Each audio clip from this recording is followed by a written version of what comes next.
Sensiz yollarda kalıp gözlerim intizardayam ya gel gel. Ahdi unutma görüş yeri tek bir bahardayam ya gel gel. Sensiz yollarda kalıp gözlerim intizardayam yar gel gel.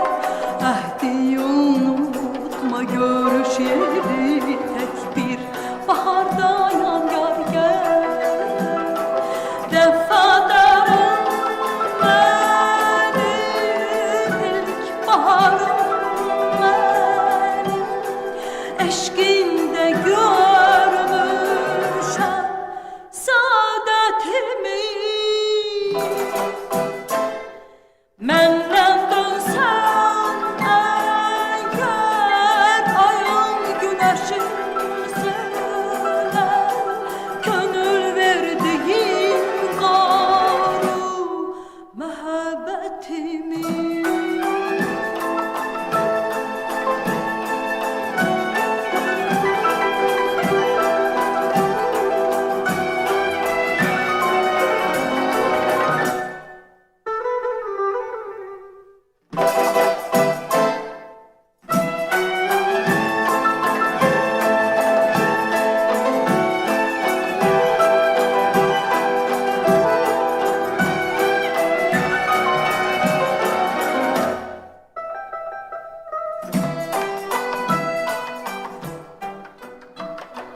Yorgun deniz tek, nurlu gündüz tek, ince duygumsan ya gel gel.